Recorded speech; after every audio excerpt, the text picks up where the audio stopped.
Thomas here with Much Props, going to give you another how-to video. Today I am once again building something from the Fallout world. It is my favorite video game of all times, and as of this week, a TV series has been released, which I've watched one episode of so far. I am kind of like saving these a little bit, but we all know I get to the weekend and I'm going to binge watch the whole series and then probably watch it again before the end of the weekend.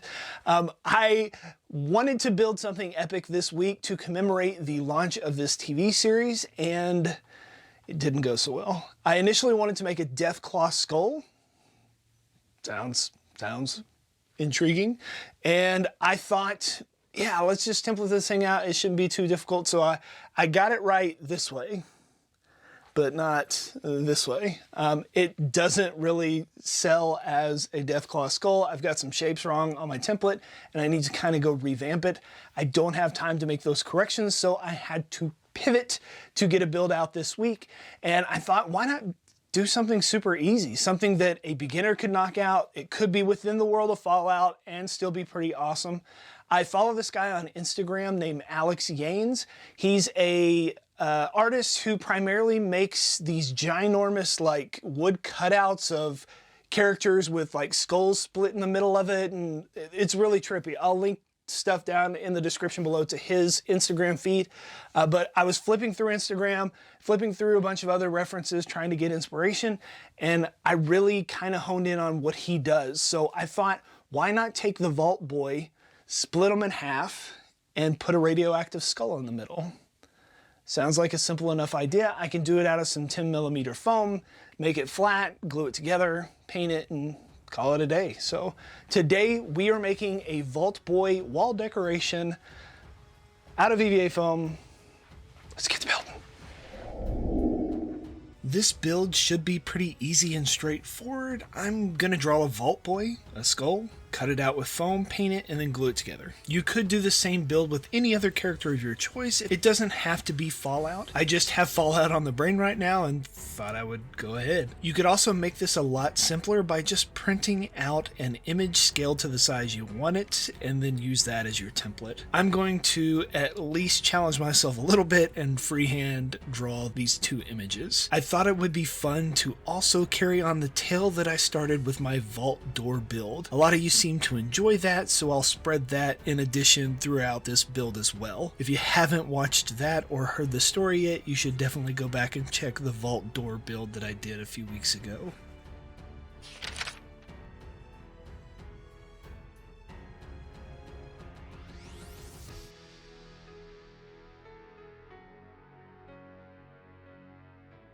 The last time that we heard of our Vault Much Props dwellers, they were headed to Goodneighbor to track down an imposter in their midst. The two cosplay makers had unraveled a plot by the Enclave to take over the US one settlement at a time by replacing key figures with imposters. The cosplay makers unknowingly played a part in this scheme by making costumes, and now are on a mission to right the wrongs with a costume list of evildoers in their trusty binder. Once upon entry into Goodneighbor, the two costume makers were greeted by John Hancock, a ghoul dressed in a very distinct revolutionary style getup, one that the costume makers knew all too well.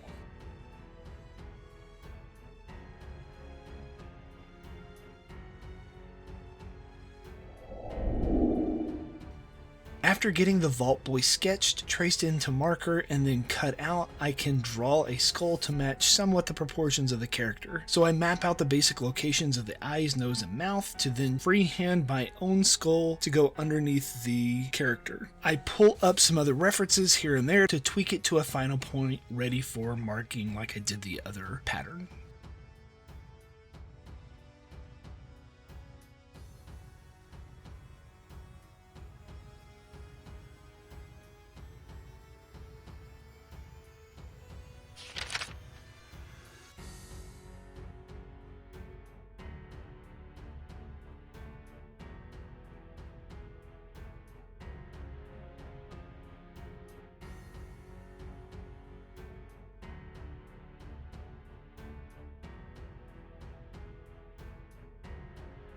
Now, our two vault dwellers are holding a silver shroud costume and know that the leader of the settlement is also a fraud. After a quick exchange of pleasantries, the two are able to sweet talk the mayor into a private conversation, telling him that recently they found the location of a fully stocked vault untouched by the outside world. Hancock, rubbing his greedy little hands, agrees to forego his normal bodyguards to converse with the two new visitors. Behind closed doors in the mayor's office, the two get real close to the ghoul to whisper their secret. When the mayor leans in, one of the vault dwellers puts the zombie-like figurehead into a hold, and the other cosplayer rips the mask off of the imposter mayor's not-so-ghoulish face.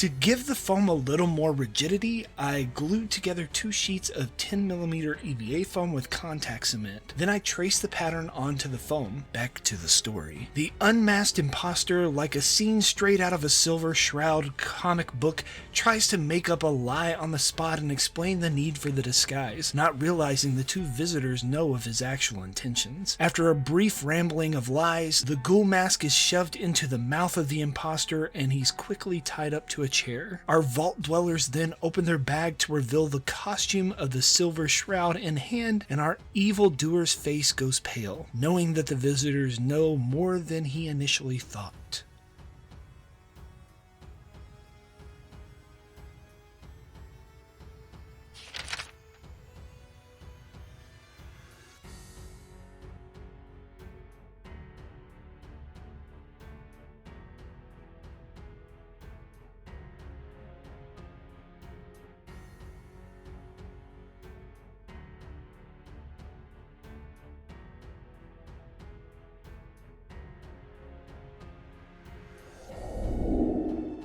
Now I cut out 2 layers of EVA foam with 2 passes of my hobby knife. Any rough edges get sanded even with my rotary tool. Make sure to wear a respirator and work in a well-ventilated area while sanding EVA foam. You don't want to breathe in the particles and turn yourself into a ghoul like Hancock. Speaking of Hancock, he could not spill the beans quick enough about the plot to dress an Enclave soldier up a Silver Shroud and gain the trust of settlers near and far as a new symbol of hope. This false hero would then have an even tighter grasp on the general public of the Commonwealth. The 2 vault dwellers were told of the meetup for the Silver Shroud drop-off and the password they needed to initiate the transaction. They needed to repeat the phrase, "Silver Warbler will shroud us all in the end."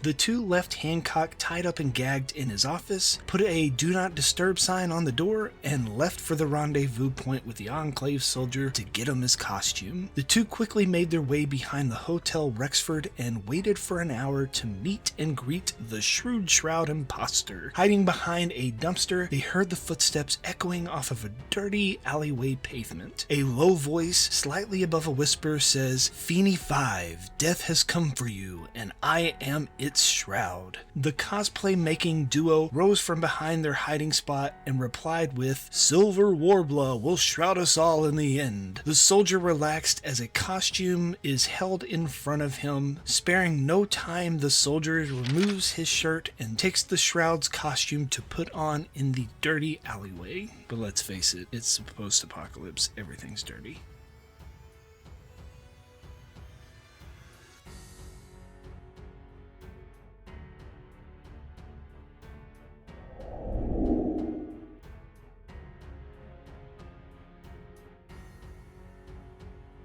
Two coats of Plastidip, followed by a gradient of brown and light tan for the Vault Boy and a green and lime green for the Skull.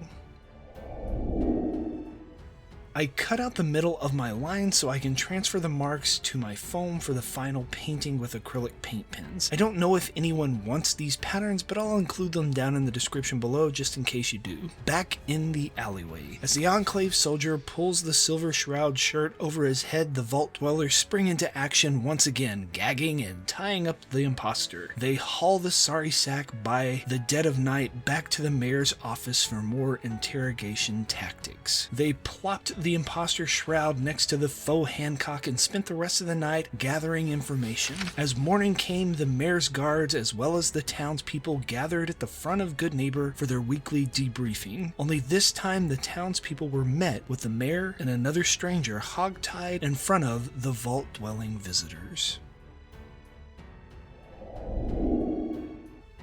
Instead of using paintbrushes for all these black lines and the tongue, I thought it would be easier and I'd get straighter results if I just use an acrylic paint pen. I have multiple sacks of all different brands. My favorite are probably the Posca pens and the U-Mark A10 paint pens. None of these are a sponsor, these are just what I've found that I like the most. As the neighbors of Good Neighbor begin to rabble about the sight in front of them, the two cosplay-making Vault Dwellers reveal the plot of what the captured had intended to do and done with the actual Mayor Hancock. The Vault Dwellers decided that instead of enacting their own wasteland justice with the Enclave soldiers, they would let the townspeople decide their fate. The town then asked what they could do to repay the heroes of Good Neighbor, and the crafters simply said a few stim packs and an iguana stick would be fine. Agreeing to the noble terms, the Vault Dwellers set off to their next city to right the wrongs they unknowingly played a part in.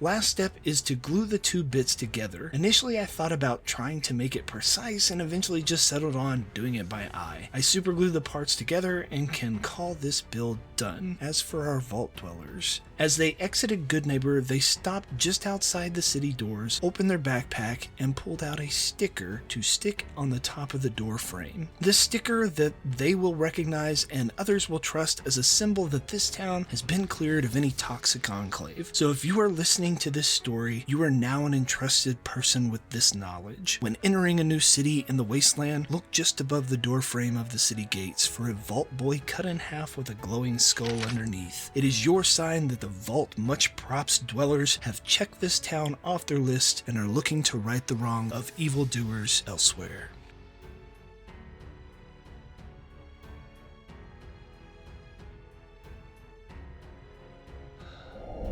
And we are finished. Here is the end result. Overall, a pretty simple build, definitely something that can be done in a couple of hours.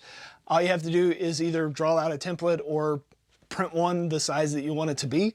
It does not have to be out of EVA foam. You could make it out of wood, you can make it out of plastic, you can make it out of foam board, you can make it out of cardboard, you can make it out of whatever. It just needs to be rigid and be able to be painted, basically, because it's going to lie up against a wall. It doesn't need to be that structurally sound, I guess.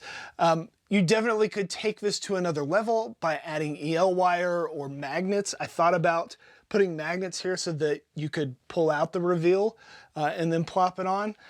That's definitely something that could be done, or maybe applying some elastic so that you can pull it out. Those are ideas spinning in my head as I look at this and think, how can I make this cooler or more complicated for myself? But yeah. Maybe you will try and make one of these yourselves and impress your friends with your ability to pull something from your favorite video game and plop it into the real world and then just get to kind of stare at it on your wall all day. Yeah. Maybe you'll get some... Yay! And inevitably, they're going to ask you, how'd you make that? You can give them one of these. Tell them, much props. I gotta go watch some TV. Peace out.